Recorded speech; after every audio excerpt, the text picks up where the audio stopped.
Yesaya pasal 44 ayat 25 sampai dengan 26. Akulah yang meniadakan tanda-tanda peramal pembohong dan mempermain-mainkan tukang tenung, yang membuat orang-orang bijaksana mundur ke belakang dan membalikkan pengetahuan mereka menjadi kebodohan.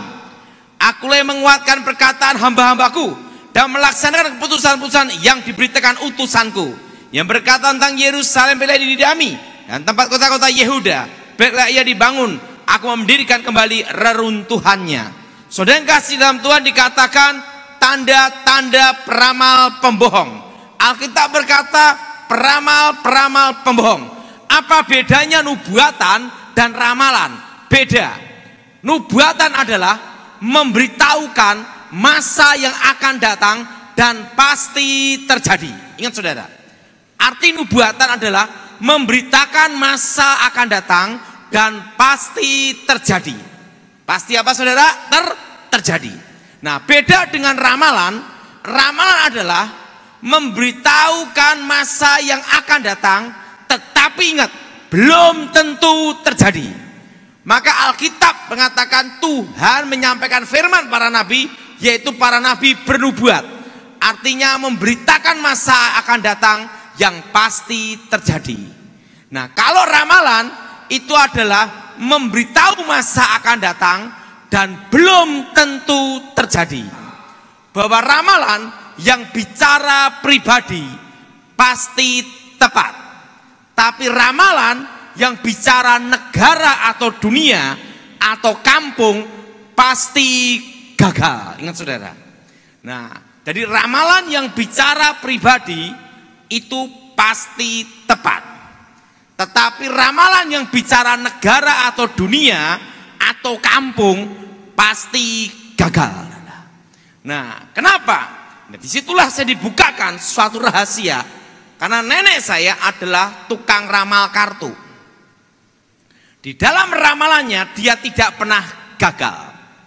Suatu kali saya tanya sama nenek saya, "Nenek, saat ini nenek pegang kartu, tetapi tidak ada pasiennya. Berarti nenek tahu dong setiap jam yang akan terjadi."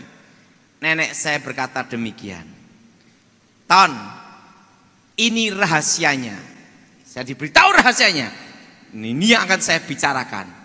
Kita yang tahu jangan percaya, tapi pasien boleh percaya. Kenapa? Karena sing percaya itu sing edan.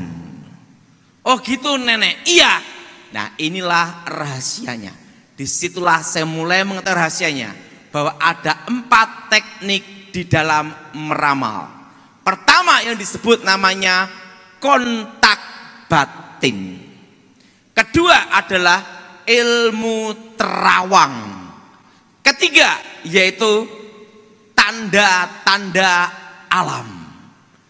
Keempat adalah tanda-tanda dalam tubuh dan mimpi. Nah, sekarang saya membahas tentang kontak batin.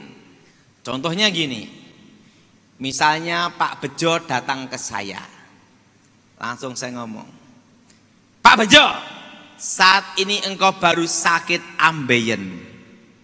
Saat ini kamu dikejar utang dan mau bangkrut. Dan istrimu pun saat ini baru sakit di rumah sakit." Kok bisa tahu Mbak Dukun? Nah, dukun akan gunakan teknik yang pertama ini untuk meyakinkan bahwa yang di depan dia adalah dukun yang hebat, tukang ramal yang hebat. Nah, sekarang saya beritahu rahasianya. Manusia terdiri dari tubuh, jiwa, dan roh. Pada waktu orang itu datang ke dukun atau ke tukang ramal, maka secara alam roh itu adalah telanjang. Ingat itu. Kalau orang yang dalam Tuhan itu ada jubahnya, namanya jubah kemuliaan putih, sehingga tidak bisa ditembus. Tetapi kalau orang yang tidak dalam Tuhan atau Kristen tomat, habis tobat besok kumat, pergi ke dukun, waktu datang itulah langsung telanjang. waktu telanjang itulah secara alam roh, rohnya saya, dukun, masuk ke rohnya dia berbicara. Walaupun mulutnya tidak bicara, tapi bisa saya tanyai rohnya. Kamu baru ngapain saat ini?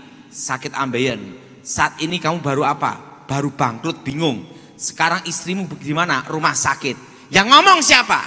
Bukan dari mulutnya, tapi rohnya yang berbicara. Dan pada waktu rohnya ini berbicara, akan terjadi namanya transfer spirit. Ingat saudara, namanya saudara transfer apa? Spirit. Nah, pada waktu transfer spirit itulah maka disebut namanya transfer karakter. Makasih. Makanya orang yang suka ke tukang ramal sifatnya tidak beda dengan tukang ramalnya. Kenapa? Di situ akan masuk namanya transfer karakter. Kalau dukunnya suka berzina, maka yang kena ramalannya dia, masuk kontak batinnya, masuk ke rohnya dia, jadi suka berzina. Nah, kalau orangnya tersebut, dukunnya itu suka tipu-tipu sana, tipu sini, maka masuk ke karakter pasiennya, suka tipu sana, tipu sini. Nah, itu namanya transfer spirit, transfer roh yang disebut namanya kontak batin. Makanya kalau orang yang suka ke tukang ramal, hidupnya tidak percaya bahwa masa depannya diatur Tuhan. Kenapa? Karena dia akan banyak gelisah dan ada suatu karakter dukun yang akan masuk ke dalam dirinya. Ini yang disebut transfer roh. Makanya saudara yang terlibat ramal-meramal, tukang ramal harus dipatahkan kutukannya. Nah, yang kedua yang disebut namanya ilmu terawang. Nah, udah tahu orang yang tidak percaya Tuhan, kalau kehilangan mobil minta tolong ke dukun untuk diterawang dan mobilnya ketangkep. Tapi dukunnya sendiri kehilangan mobil, lapor polisi. Kenapa tidak gunakan ilmunya sendiri untuk menangkap penjahatnya? Karena ada harga yang harus dibayar. Sebelum saya bertobat, saya diajar nenek saya ilmu terawang. Disitulah saya tahu rahasia bahwa di dunia alam gaib itu ada namanya rekaman-rekaman apa yang diperbuat manusia. Alkitab berkata bahwa iblis adalah pendakwa, penuduh. Seorang pendakwa, seorang penuduh pasti punya namanya barang bukti. Nah, di alam roh itulah saya baru mengerti bahwa alam roh itu ada namanya 3 alam. Yang pertama adalah alam nyata, yang kedua adalah alam bayangan, yang ketiga adalah alam roh sebenarnya. Di situ seperti lautan kaca, seluruh dunia bisa terlihat. Di situ saya lihat lautan kaca, dan disitulah rekaman-rekaman apa yang diperbuat manusia. Nah, makanya dukun itu kalau pasien datang, pertama akan memberitahu masa lalu. Karena itu ada rekamannya semua, apa yang terjadi masa lalu. Nah, disitulah saya melihat lautan kaca dan seluruh dunia bisa terlihat. Nah, ilmu terawang adalah digunakan untuk mengungkap kasus pembunuhan, perampokan, setelah itu tindak kejahatan. Nah, kalau saya dulu gini, langsung kayak ada layar gitu, ses. Nah, kalau di dunia nyata itu ada namanya CCTV. Tapi di alam roh itu bukan CCTV. Seperti CCTV tapi bukan CCTV. Rekaman-rekaman apa yang diperbuat manusia. Saya diajar nenek saya, langsung kelihatan. Itu kayak layar televisi. Anak di bawah usia 5 tahun bisa lihat rekamannya itu kayak layar televisi. Oh, penjahatnya ini barangnya ada di sini, jatuhnya barang ke sini, pelakunya ini namanya ini, tangkap jam sekian, pasti ketangkap. Nah, setelah saya mempelajari itu, suatu kali nenek saya punya ayam dicuri orang. Waktu ayamnya dicuri, saya marah. Saya ngomong sama nenek saya, nenek tenang, saya akan gunakan ilmu terawang untuk menangkap siapa yang nyuri ayam nenek. Waktu saya mau baca mantra, nenek saya ngomong, stop, jangan gunakan ilmu itu untuk nangkep ayam. Loh kenapa? Kutukannya sama ayamnya lebih mahal kutukannya.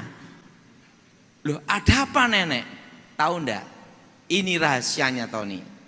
Siapapun yang menggunakan jasa ilmu terawang, maka akan terkena kutukannya, bangkrut seumur hidup.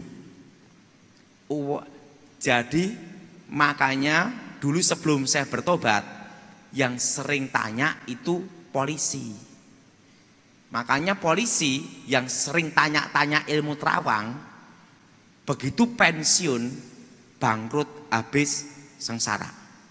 Tapi kalau polisinya tidak pergi ke dukun, tidak cari-cari pakai ilmu terawang, dia pensiun pun tetap kaya, berharga di hadapan Tuhan dan diberkati Tuhan. Itu kalau polisinya tidak minta-minta ke dukun. Tapi kalau minta-minta ke dukun jasa ilmu terawang, pasti akan mengalami itu. Nah itu caranya gimana? Misalnya kejadian kecurian di Jalan Jenderal Sudirman. Perlu dia tahu bahwa setiap jalan, setiap tempat itu ada namanya roh penunggu. Ada roh-roh penunggu. Nah, langsung kejadian kecurian ini seberapa? Perlu dia tahu bahwa setan kerja 24 jam tetapi dibagi 3 shift. Jadi ingat, itu dibagi 3 shift juga karena ada jam untuk istirahat. Nah, biasanya jam istirahat itu adalah ganti yang jaga, itu ada di pohon-pohon. Nah, pohon-pohon besar. Makanya sering ada ngomong, wah ini pohonnya angker. Nah, itu sebenarnya tempat untuk pergantian jaga. Nah, itu. Nah, dan setelah itu rumah-rumah kosong. Makanya rumah kosong itu langsung ditempatin. Kenapa? Langsung untuk pergantian juga. Makanya ada rumah angker, ada namanya pohon-pohon keramat. Itu sebenarnya tempat untuk pergantian. Nah, setan kerja 24 jam dibagi 3 shift. Nah, misalnya kejadian perampokan di bank di Jalan Jenderal Sudirman. Harus tahu jamnya itu, jam 9 pagi. Nah, langsung pasien datang ke saya. Saya sebagai dukun sebelum bertobat, saya tanya dulu, jam berapa perampokannya dan kejahatan itu terjadi. Jam 9 pagi. Oke. Sekarang mintakan tanahnya di sana. Nah, itu harus minta tanahnya di sana.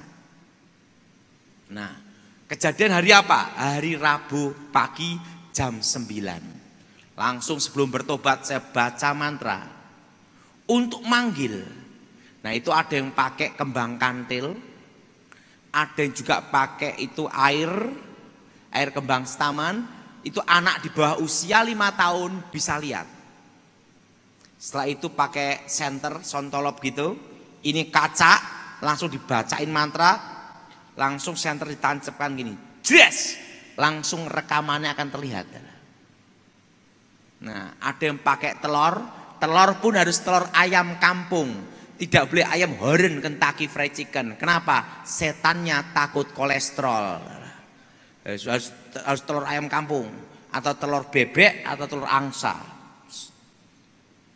Ada yang juga yang pakai yang namanya itu jempol tangan, baca mantra, bengueng-weng, cup-cup, multivitamin komplit. Kelihatan. Jalannya perampokan. Setan yang jaga hari Rebu kemarin. Tepatnya jam 9 pagi. Saya panggil. Langsung datang memberikan rekamannya itu. Oh, penjahatnya ini, nama ini, larinya ke sini, tangkap jam sekian. Pasti ketangkap. Tapi ingat kutukannya, siapapun yang minta jasa itu bangkrut seumur hidup. Jelas saudara? Nah, Pak, kenapa ramalan pribadi pasti tepat? Ramalan negara atau dunia pasti gagal. Ini rahasianya. Bapak ini kesini, Pak.